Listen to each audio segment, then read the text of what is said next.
2022 সালের অনার্স তৃতীয় বর্ষ পরীক্ষা প্রকাশিত ফলাফলের উত্তরপত্র পুনর্মূল্যায়নের আবেদন প্রসঙ্গে বিজ্ঞপ্তি প্রকাশ করা হয়েছে। তোমাদের যাদের রেজাল্টটি খারাপ আসছে অথবা তোমাদের কাঙ্ক্ষিত রেজাল্ট যতটুকু আসার কথা সেতটুকু আসে না, কম আসছে, তখন তোমরা চাইলে পুনর্মূল্যায়নের জন্য আবেদন করতে পারো, যেটাকে বোর্ড চ্যালেঞ্জ বলে। তো কিভাবে করবে, কত টাকা প্রয়োজন হবে, বিস্তারিত ভিডিওতে। তো এটি জাতীয় বিশ্ববিদ্যালয় ওয়েবসাইটে প্রকাশ করা হয়েছে 17 তারিখ 17/10/2024। এখানে বলা আছে, সংশ্লিষ্ট সকলের জানানো যাচ্ছে যে 2022 সালের অনার্স তৃতীয় বর্ষ পরীক্ষা প্রকাশিত ফলাফল উত্তরপত্র পুনর্মূল্যায়নের জন্য আগামী 20/10/2024 তারিখ থেকে 31/10/2024 তারিখ পর্যন্ত অনলাইনে আবেদন সহ ব্যাংকে টাকা জমা দেওয়া যাবে। 20/10/2024 তারিখ শুরু হবে এবং শেষ হবে 31/10/2024 তারিখ। পে স্লিপ সংগ্রহ ও জমা দানের নিয়মাবলী। টাকাটি কিভাবে জমা দেবে? জাতীয় বিশ্ববিদ্যালয় ওয়েবসাইট, তারা একটি ওয়েবসাইটের আইপি অ্যাড্রেস দিয়ে দিছে এবং একটি লিঙ্ক দিয়ে দিল। এটি চাইলে তুমি স্ক্রিনশট দিয়ে নাও অথবা কোনো খাতায় লিখে রাখো।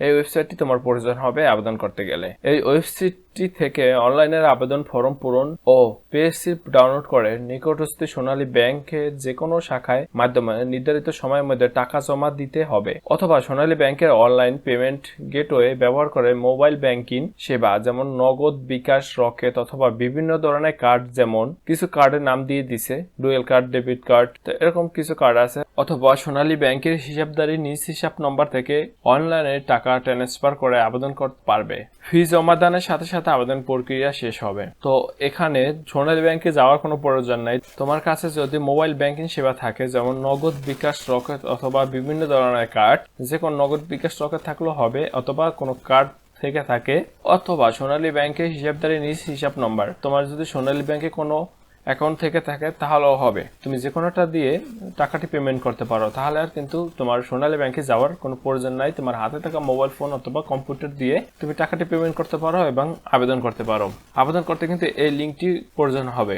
নির্ধারিত সময় পূর্বে অথবা পরে আবেদন ফর্ম পূরণ করা, পে স্লিপ ডাউনলোড করা এবং টাকা জমা দেওয়া যাবে না। তারা যে সময়টি দিচ্ছে সময়ের পরে যদি করো তাহলে কিন্তু এই কাজটি করা যাবে না।